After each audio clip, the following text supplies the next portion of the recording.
Selamat malam, salam sejahtera. Bongkar, jangan terbongkar. Bongkar sampai semua orang tahu. Ulas, jangan malu-malu, biar semua orang tahu. Malam ini aku nak ulas tentang perjanjian antara Perdana Menteri Ismail Sabri Yaakob dengan Muhyiddin yang baru-baru ini tular dalam media sosial dan juga telah dibongkar dalam banyak siri berita di portal-portal. Ini melibatkan perjanjian lantikan timbalan Perdana Menteri dan menteri-menteri yang pernah dikatakan oleh Muhyiddin sendiri. Muhyiddin telah mengakui bahwa beliau berjumpa dengan Ismail Sabri Yaakob untuk berbincang tentang lantikan timbalan Perdana Menteri. Ramai orang yang cuba menafikan dan cuba mengatakan bahwa Ismail Sabri Yaakob dan juga Muhyiddin mungkin tidak mempunyai perjanjian itu dan mungkin hanya dicipta-cipta oleh Muhyiddin Yassin. Walau bagaimanapun, malam ini tiba-tiba datang satu bukti yang memenangkan Muhyiddin Yassin apabila bekas setiausaha sulit Perdana Menteri sendiri mengesahkan perjanjian antara Ismail Sabri Yaakob dengan Muhyiddin. Satu lagi butiran yang didakwa mengesahkan wujud perjanjian di antara Ismail Sabri Yaakob dan Muhyiddin Yassin tiba-tiba muncul hari ini.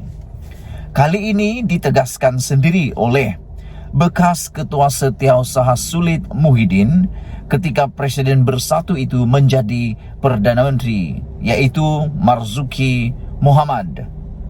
Kata Marzuki, walaupun ada beberapa pihak menafikan Ismail Sabri Yaakob dan Muhyiddin memeterai sebarang perjanjian mengenai jawatan timbalan Perdana Menteri, persefahaman itu memang ada. Saya ingin mengesahkan perjanjian ini wujud, kata Marzuki. Ia telah ditandatangani oleh Muhyiddin dan Perdana Menteri pada 17 Ogos 2021 dan disaksikan oleh seorang menteri dari Bersatu dan seorang lagi menteri dari UMNO, katanya dalam satu kenyataan hari ini. Wow. Ini satu bukti yang bukan alang-alang. Kalau ada yang berani mengatakan ini bukti dicipta-cipta, maka sukarlah untuk kita menafikannya. Karena bukti ini, pengakuan ini, pengesahan ini bukan lagi pengakuan yang tidak berfakta, tetapi siap dengan tarik 17 Ogos 2021 dan mempunyai dua orang bukti, saksi. Seorang dari Parti Bersatu dan seorang lagi daripada Parti UMNO, dan kedua-duanya adalah menteri. Siapakah orang itu pun kita tidak tahu lagi kenapa diam-diam. Malah kata Marzuki sendiri, sebagai pegawai Perdana Menteri ke-8 Malaysia, terlibat secara langsung dalam perjanjian itu termasuk menyediakannya. Isu perjanjian Bersatu Ismail Sabri Yaakob mula muncul selepas Muhyiddin mengesahkan dia bertemu dengan naib Presiden UMNO terbabit untuk berbincang menaik kedudukan jawatan dalam kabinet. Ia didedahkan Muhyiddin semasa berada di Kelantan pada 2 Julai lalu. Bagaimanapun, Ketua Penerangan UMNO yaitu Sahrir Hamdan kemudian membuat penafian serta mempersoalkan mengapa ia hanya dibangkitkan sekarang.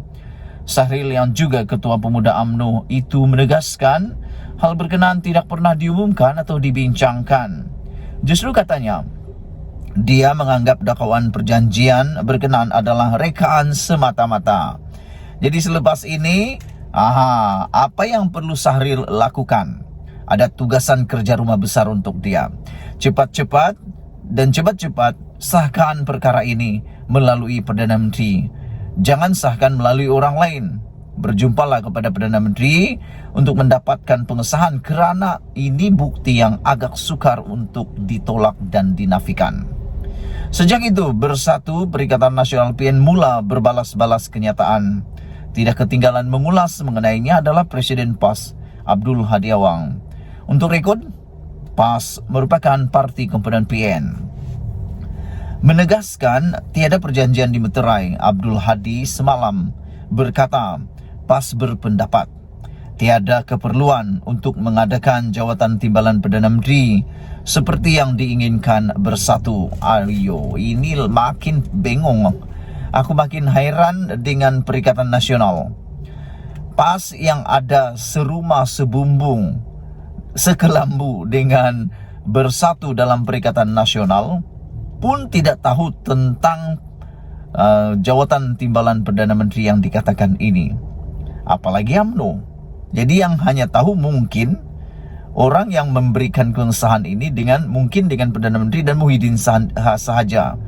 Tapi sukar untuk ditolak bukti ini karena cukup lengkap dengan saksi dan tariknya sekali dan ada bukti suratnya ditandatangani.